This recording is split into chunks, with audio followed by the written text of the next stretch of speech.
All right, our next presenter is Miranda Arens, and the title of her spark is You Don't Have to Be a Badass to Ride a Motorcycle.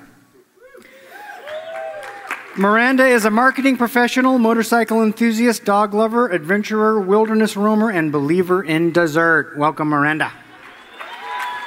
Thank you, sir. Okay, good evening, people. So I need some yelling and some screaming from you. Oh, wait, no. Who rides a motorcycle right now? Okay, who wants to ride a motorcycle right now? Nice. Okay, so my name is Miranda, like I said, and I'm here to discuss exactly two things. One, all those misconceptions about how badass you have to be to ride a motorcycle. Yeah, I'm going to knock that to the ground. And number two, what my personal experience has been with riding motorcycles and how it's drastically changed my life.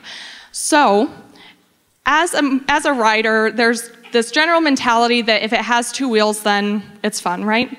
Well, you get into a competition with how big is your bike, what kind of bike do you have, how many miles do you ride a year, who is the real rider in this group?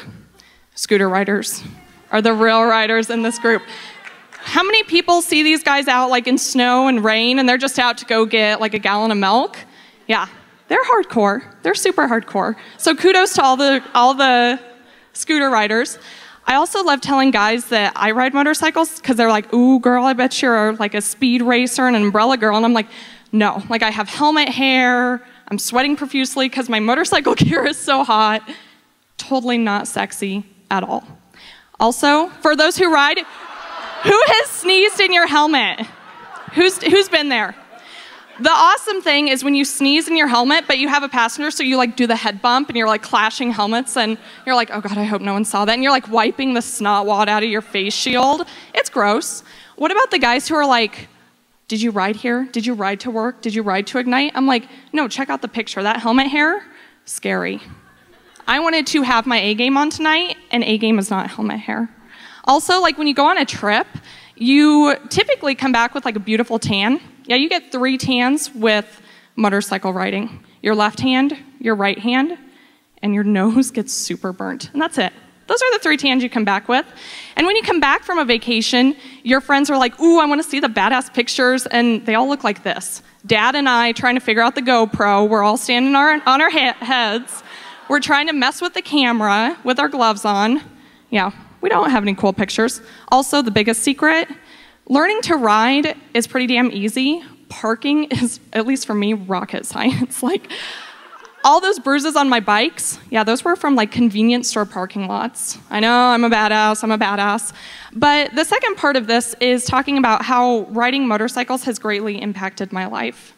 And not just riding motorcycles, but completely other aspects of my life. So, you choose very carefully the people that you ride with. That's my mom. Hey, Mom. She's here. Hi, Mom. So the people that you choose to ride with, I kind of relate this directly back to any part.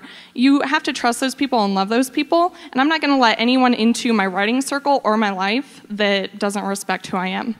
Also, like I said, dropping my motorcycle was like a huge deal for a long time until I learned how to pick up my own bike, and then it was like the world's doors opened wide open for me, and I can now go anywhere because I can pick up my own bike.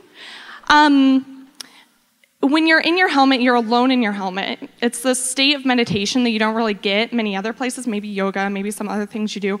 But inside your helmet, you can really think about whatever's going on in your mind, whatever's going on in your life, and just have that peace. The challenging days, again at the Arctic Circle, that day was like a week from hell, to be honest with you. Mud, rain, cold, didn't know what the hell I was doing, dropped my bike in the convenience stores all before I got there. I have learned more from those days than anything else. And the memorable adventures aren't always the best stories. So Dad and I can sit and talk about how terrible it was to ride through Kansas wind. Yeah, that story, not cool for anyone else who wasn't there, but Dad and I can talk about it for like an hour. Also, seeing and experiencing things are two completely different things. You see things in a car, but you experience things on the motorcycle. You experience the road and the dampness in the air and the smells around you, even roadkill, because it's nasty. And one of the best things I've learned is there's a lot of adventure to be had in this life. So whether it's riding motorcycles or it's not, or whatever you do, like prioritize and go do what you love because we're only here for a very short period of time.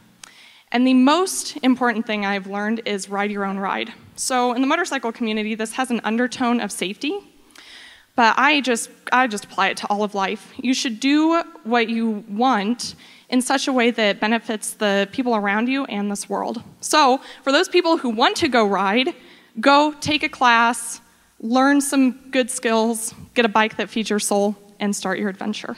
Thank you.